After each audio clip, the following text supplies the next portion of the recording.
And then going down to verse 9. And the kings of the earth, who committed fornication and lived in luxury with her, will weep and wail over her when they seek the smoke of her, or see the smoke of her burning. They will stand far off in fear of her torment and say, Alas, alas, the great city, Babylon, the mighty city, for in 1 hour your judgment has come. And the merchants and the earth weep and mourn for her, since no one buys their cargo anymore. Cargo of gold, silver, and jewels and pearls, fine linen, purple, silk, and scarlet, all kinds of scented wood, all articles of ivory, all articles of costly wood, bronze, iron, and marble, cinnamon spice, incense, myrrh, frankincense, wine, olive oil, choice flour and wheat, cattle and sheep, horses and chariots, slaves and human lives. The fruit for which your soul longed, the fruit for which your soul longed, has gone from you, and all your dainties and your splendor are lost to you, never to be found again.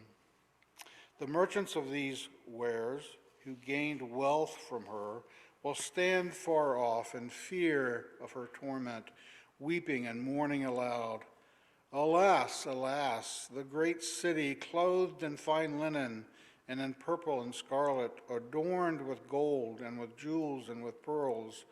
For an hour all this wealth has been laid waste. And all shipmasters and seafarers, sailors, and all whose trade is on the sea stood far off and cried out as they saw the smoke of her burning.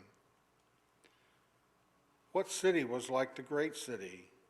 And they threw dust on their heads as they wept and mourned, crying out, Alas, alas, the great city, where all who have ships at sea grew rich by her wealth, for in 1 hour she has been laid waste. Rejoice over her, O heaven, you saints and apostles and prophets, for God has given judgment for you against her.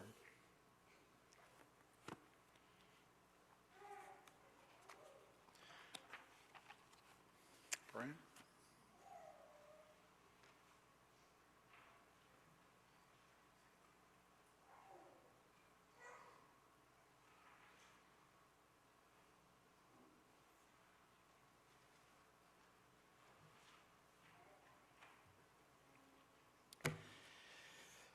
So sometimes I have this habit of underestimating how difficult something might be.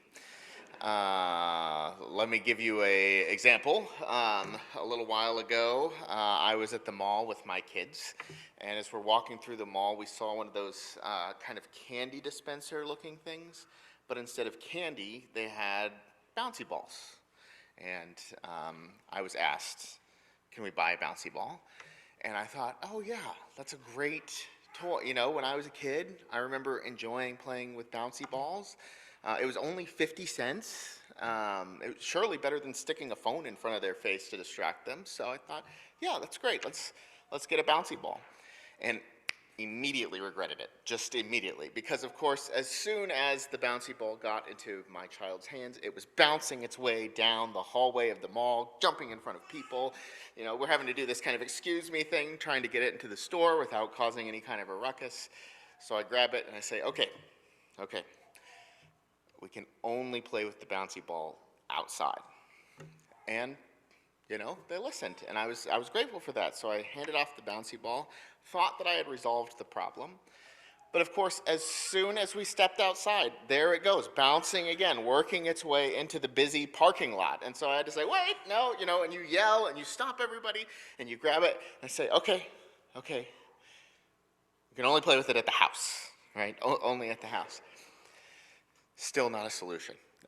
Because what you'll find if you have young kids with bouncy balls is that no matter what room you go into, somehow it finds its way to find the most fragile objects sitting on desks or the pictures hanging on the walls, until I had to finally just be the mean dad and say, okay, nope, the only place in which you're allowed to use this is in the basement. That's it. That's the only place in which you can play with this thing. I guess I underestimated how complicated having a bouncy ball can be. Likewise, I underestimated this sermon series a little bit, if I'm being honest with you. If you were here a few weeks ago, then you might recall that I was praying over what to do with some of these free sermons in the summer, and decided that it would be good to spend a few sermons preaching about money. And that the best way to kind of do that, which I still believe, is to think about all of the different passages and all the different interpretations about money that you hear in the context of the story of the Bible as a whole. But if you have been with me for a little while, you might remember when we preached through the story of the Bible that it is a pretty long story, and it has 7 acts. There is creation and the fall, followed by Israel and Babylon. Then you have the coming of Jesus, the building of the church, and finally the final restoration. And in my first 2 of 3 sermons, we only got through the first 2. So I'm just saying I'm not going to be able to go into the kind of depth that this topic deserves. I actually do think that there are interesting things to say about the role that money plays in each one of these major acts of the Bible story. Instead, we're going to have to kind of pull a college procrastinators move and just kind of read the first 2 chapters and the last chapter and try to, fill in the middle part as well as we can. But I do think that there is a value that we can gain from this in trying to think about what is happening with money in the broader story. So if we kind of recap briefly, you might recall that when God created the world, that God created us to be productive beings who work, who produce goods and services, and this is good. God wants us to enjoy the fruits of our labor. There is no product in and of itself that is intrinsically evil. There is something good behind all the things that human beings enjoy. But unfortunately, we live in the story in which the fall has occurred, in which sin and evil have entered the world. And so money is not distributed fairly. There are people who have way more than they need and people who do not have enough. Our interests have been twisted and exploited, and as we all know, we have kind of a messed up world that we live in when it comes to money.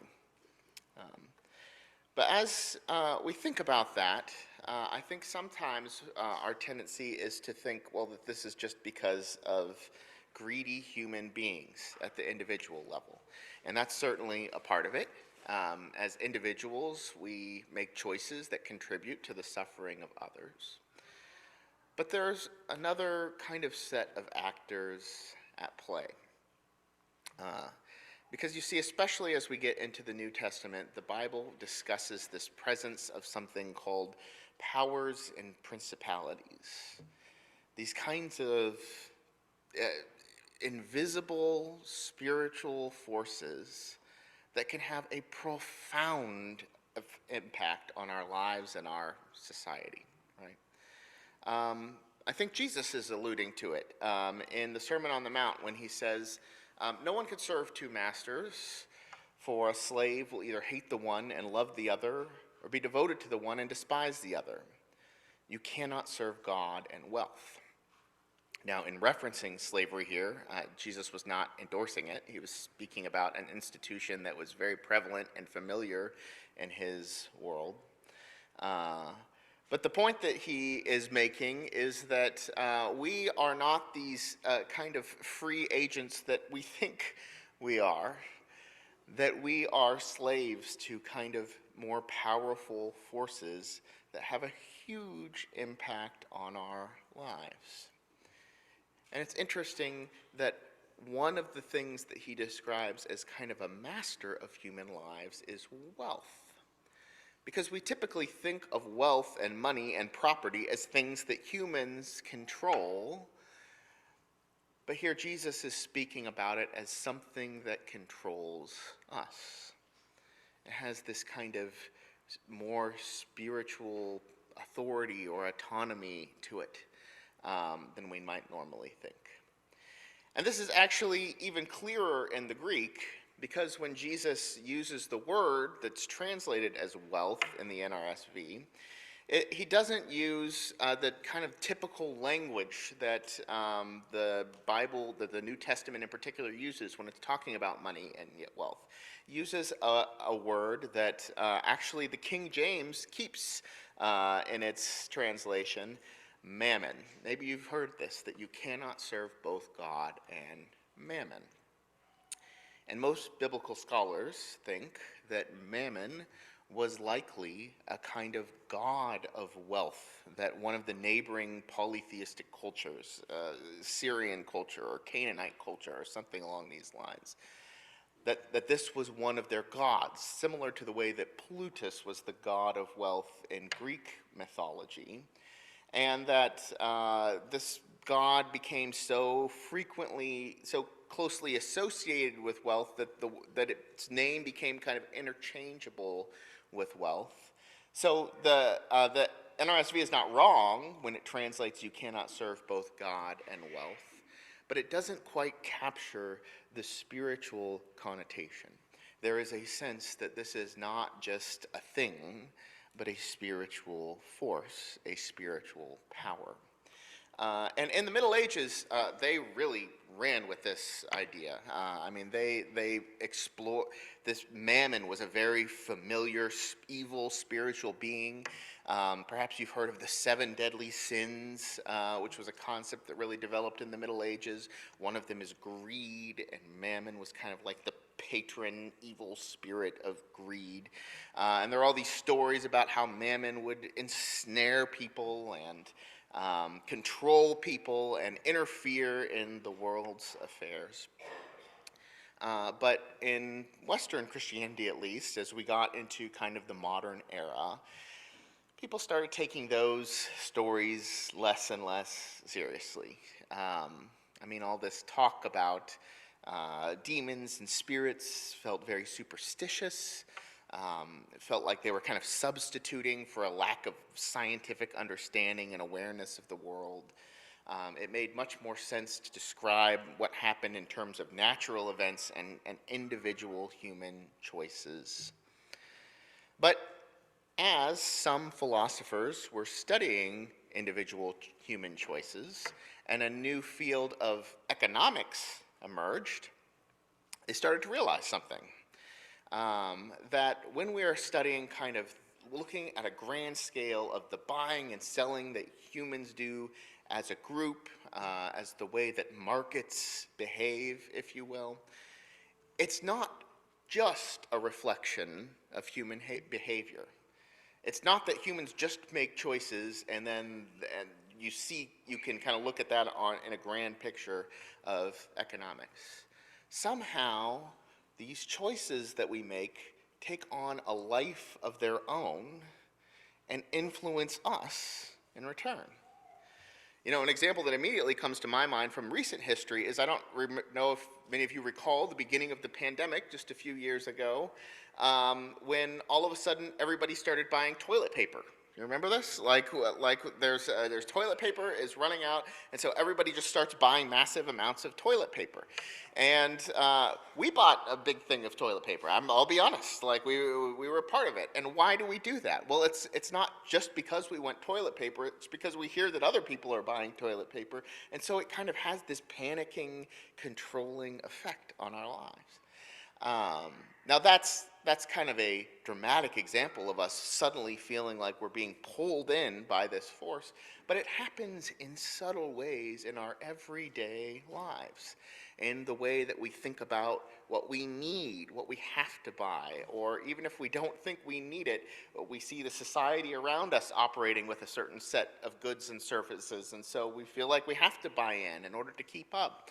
Or the way that we behave in the marketplace, whether it's through being aggressive or being manipulative, kind of holding our cards close to the chest. All of this is the result of kind of these market forces. And even the early economists recognized this. Adam Smith, the so-called father of modern economics, when he tried to describe this in The Wealth of Nations, he said that it's as though there is an invisible hand moving through society, pushing the markets in a certain direction. Now, in his mind, this was a morally neutral thing. It was just kind of a sociological phenomenon. But when we listen to the words of Jesus, it sounds as though Jesus thinks that there is a kind of spiritual character to this. And when we are just following the patterns of the market, we're not just innocently doing what humans were meant to do, but perhaps we are buying into some spiritual powers that seek to control us and pit us against the will of God.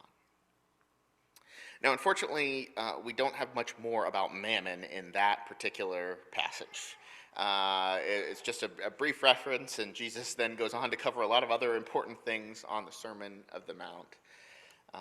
But one place where this idea of wealth as a spiritual power is really explored is in the book of Revelation. Now, I have to admit, I'm always a little uncomfortable dealing with Revelation because I know how many people can get really carried away with looking at trying to, making these really strong interpretations about this means this and that means that, and sometimes making wild and dangerous predictions about what God is going to do in the immediate or even distant future. But at the same time, we have to remember that this book has been given to us in our Bible for our edification. Like we are supposed to engage it. We are supposed to use it. And there is something about this imagery which at one level can be a little intimidating because there are so many ways to interpret it. But there's another level in which it can be really helpful. Because these ideas of dealing with systems, principalities, these are very abstract ideas, and the vision of John puts them in a very kind of concrete visual form that we can wrap our mind around a bit better. So if we were to go back one chapter in Revelation chapter 17, we have this image of a woman, a powerful woman who is seated on a beast. And fortunately, in this chapter, John actually tells us exactly what each of these things mean at the bottom of the chapter. It says that the woman represents Babylon, which, as Herb said at the beginning, isn't necessarily referring specifically to the city of Babylon, but to the center of human empires, to kind of these powerful city centers that run the world, that have an influence over the way that we live our lives. Now, she herself, the city, is not intrinsically evil.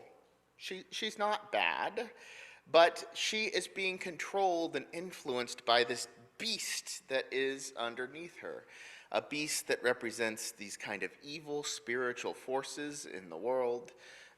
Maybe for the sake of this sermon, we'll refer to this beast as Mammon. And another thing that it says is that this woman is drunk.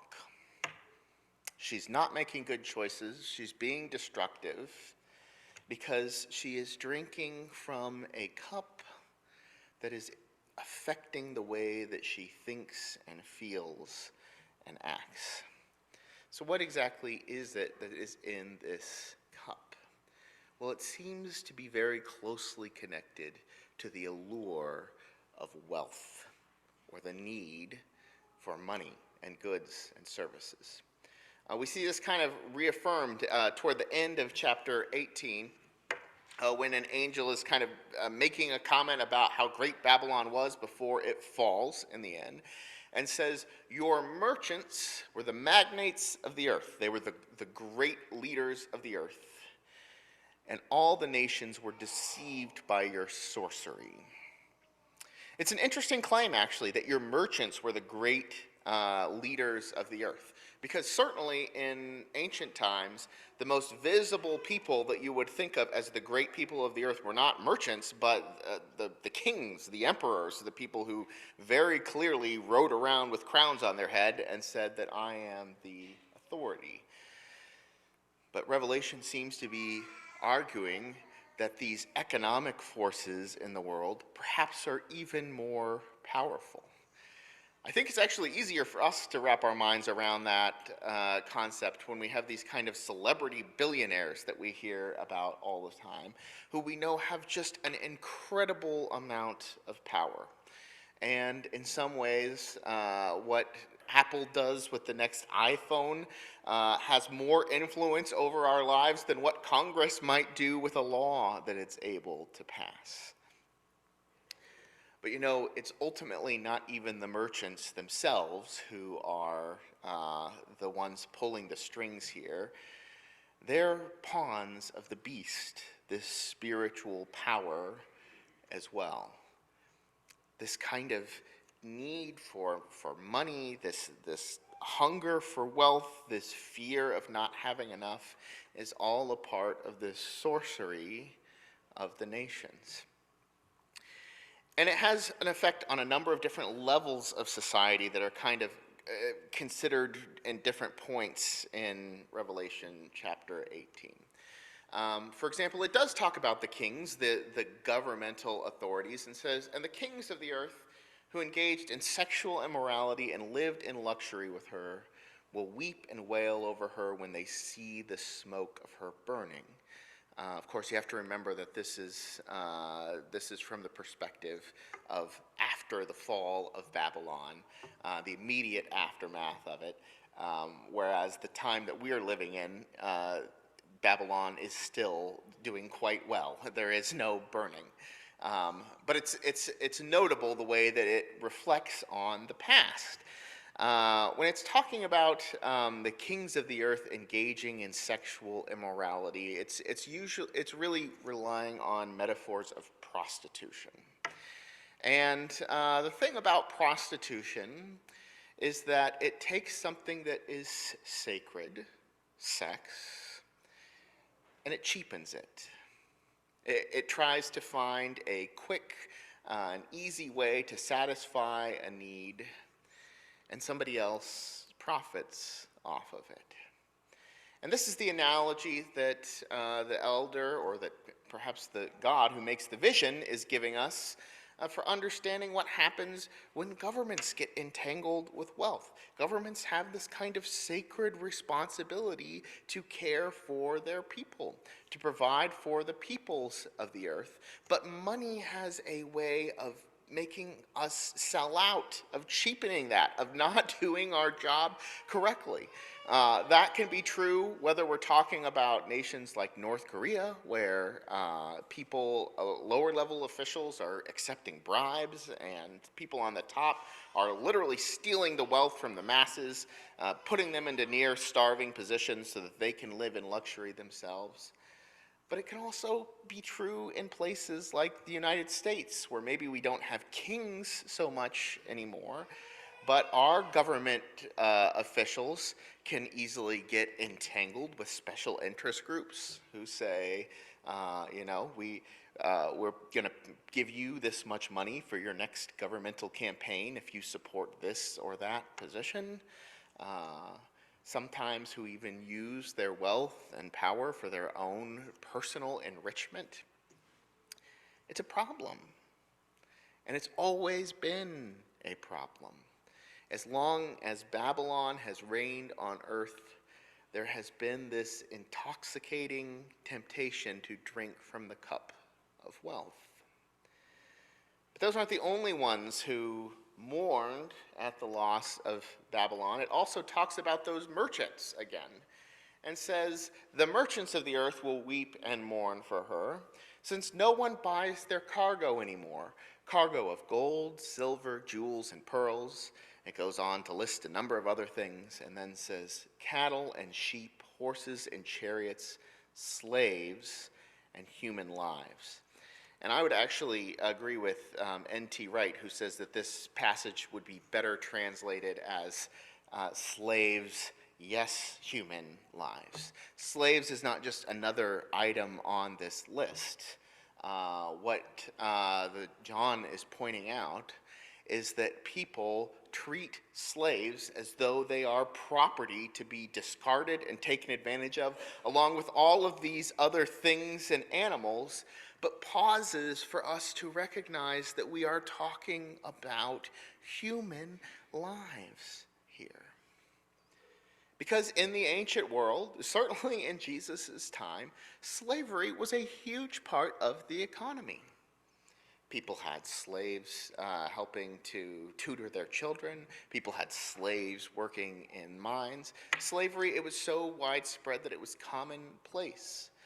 We know that our country also has an awful track record of slavery, but even since slavery has been formally abolished in the world, practices of slavery still emerge. There are people who are so crushed by debt that they have no choice but to do what their debtors tell them to do. There are people in prison who basically provide free labor, making products of these corporations or being exploited by corporations when they have no really choice or freedom to do anything else. There are places in the world where people literally are forced to work on boats for months at a time, or children are forced to labor in factories. This still happens. And not only does it happen, but it produces products that make their way into our supermarkets, onto Amazon, into the marketplaces that we use, so that we also find ourselves participating in this system that takes advantage of human lives. And the merchants are just oblivious to it. It's just ironic when it goes on, because they're weeping and wailing, but not over the human lives. They're weeping and wailing over the jewelry and the clothing that all of a sudden disappeared when Babylon fell. They're oblivious to the bigger issues of justice that are happening in their community. So what's the response to this? Well, there's a very clear call that Revelation makes, that John is given. When God says, "Come out of her," her being Babylon, "come out of her, my people, so that you do not take part in her sins, and so that you do not share in her plagues. For her sins are heaped high as heaven, and God has remembered her iniquities." Now, coming out of Babylon doesn't necessarily mean moving out physically of the city, because Revelation makes it clear that Babylon's reach extends everywhere. Whether we're talking about the city or the country or the suburbs, it doesn't matter. We are all affected by this thing. In fact, it's interesting that Revelation assumes that we are in Babylon, because we are. We can't help it. The money that we carry in our pockets, the bank accounts that we invest in, we are a part of this system, this financial system, the marketplaces of the world. But the call isn't to try necessarily to just separate ourselves and create our own separate economy and our own separate banks as though that would somehow be free from the reach of sin. The emphasis is on not taking part in her sins. And this is the critical work that Christians are called to do in each generation. We have to assume that the systems of buying and selling, that the patterns of the marketplace, that the jobs that are out there, they're not morally neutral. The Bible calls on us to kind of come to them with a certain grain of suspicion, to be on the lookout for products, for example, that take advantage of human lives, and to separate ourselves from these things. This is no easy task. I preach this with an awareness that in many ways I am still myself entangled in Babylon. And so I think it's important that we come out of her together, that we lean on one another and the wisdom of Scripture and the wisdom of Jesus to be able to find a way forward. You know, I didn't want to end this sermon series on a bad note any more than I wanted to tell my kids that they couldn't play with the bouncy ball. But I think that there is kind of an analogy there. Because I will come back to the belief that wealth is not intrinsically a bad thing. In fact, in the last chapters of Revelation, we have wealth, apart from kind of money and the money systems of the world, discussed in positive terms again. When it talks about streets being lined with gold and diamonds, when it talks about a beautiful river and gardens and trees that people can have access to at the end. These are images of wealth. God wants us to be able to enjoy it. But just like the bouncy ball, we have to be conscious not just of the wealth, but our environment, and how we are really living in a precarious time. And anything we do whether we are working or playing or investing or saving, that if we're not careful, we could be causing great harm to other people. The day will come when we won't have to worry about these things, when God will restore the world order to the way that it's supposed to be, and we can just enjoy the fruits of our labor and the labor of others. But let us be cautious.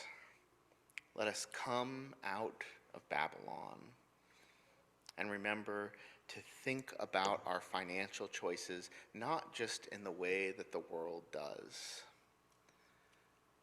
but to consider them the way that Jesus would, as a choice between God or Mammon.